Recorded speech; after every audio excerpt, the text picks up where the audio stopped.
আসসালামু আলাইকুম রহমতুল্লাহি ওয়া বারাকাতুহু। আরব আমিরাতের ডুবাই কোন পাপের কারণে এত ভয়াবহ ঝড় বৃষ্টি হওয়ার কারণ জানুন শায়েখ আহমদুল্লাহ হুজুরের কাছ থেকে।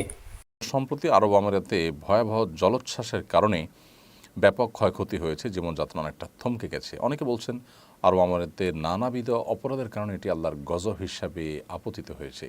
এ সম্পর্কে আপনার মন্তব্য কী?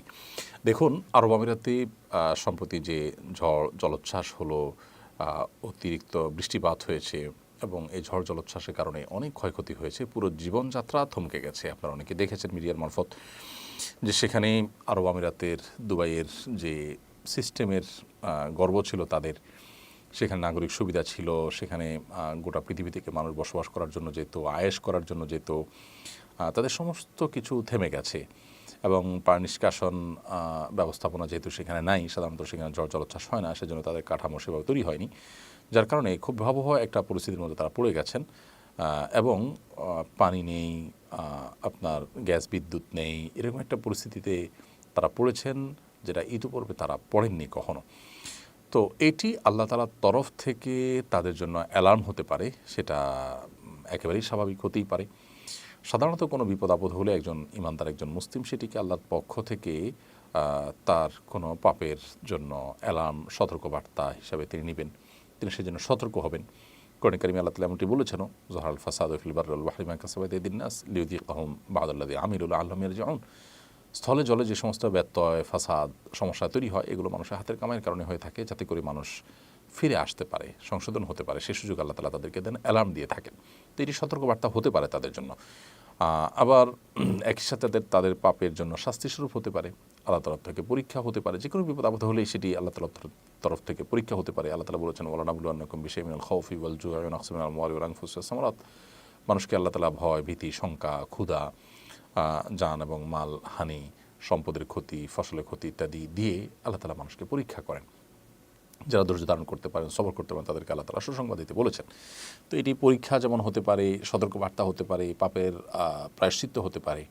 এটি ঠিক যে যে কোনো মানুষ যখন পাপাচার করে, সীমা ছাড়িয়ে যায়, আল্লাহ তাআলা একসময় না একসময় তাকে পাকড়াও করেন। এই পাকড়াও কি সে পাকড়াও হতে পারে, আবার জাস্ট অ্যালার্মিং হতে পারে। আসল এবং ভাবা পাকড়াও সেটা আল্লাহ তাআলা আরও পরে করতে পারেন, দুনিয়াতে করতে পারেন, দুনিয়াতে না করে আখিরাতে একসাথে করতে পারেন, সেটা একান্তই আল্লাহ তাআলার ইলমে আছে। আসলে যে কোনো ধরনের বিপদ আপদ হলেই সেটাকে নির্দিষ্ট কোনো একটা ক্যাটাগরিতে ফেলে নিশ্চিত করে আমরা বলতে পারবো না এটা শুধুই পরীক্ষা, কিংবা এটা শুধুই আল্লাহর আযাব, শাস্তি হিসাবে আসছে। এরকম নিশ্চিত করে আমরা বলার সুযোগ নেই, কারণ আমাদের কাছে ওহী আসে না। নবীগণ থাকলে তাদের কাছে ওহী আসতো, তারা বলতে পারতেন যে এটা আল্লাহর পক্ষ থেকে আযাব হিসাবে আসছে, এটা আল্লাহর পক্ষ থেকে পরীক্ষা হিসাবে আসছে। কিন্তু আমরা যেহেতু সবগুলো অপশনই এখানে আপনার সম্ভাব্য, সো আমরা এটাকে আল্লাহর পক্ষ থেকে পরীক্ষা হিসাবে নিতে পারি, অ্যালার্ম হিসাবে নিতে পারি এবং সতর্কবার্তা হিসেবে নিতে পারি, পাপের শাস্তি হিসেবে নিতে পারি। তিনটা সম্ভাবনাই কিন্তু এখানে থাকে, যার কারণে আল্লাহ তাআলার কাছে আমরা ইস্তেগফার করব। সেখানে যারা অবস্থান করছেন তারা ইস্তেগফার করবেন, আমরা যারা আছি তারা মজা না নিয়ে আমরা আল্লাহর কাছে ইস্তেগফার করব।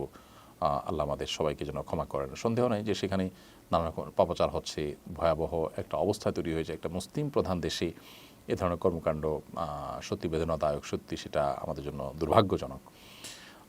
পৃথিবীর সবচেয়ে বেশি অপরাধীদের অভয়ারণ্য বা অপরাধ কর্মের সবচেয়ে নিরাপদ জায়গাগুলোর একটি মনে করা হয় সেটি আমাদের জন্য লজ্জার এবং দুশ্চিন্তার।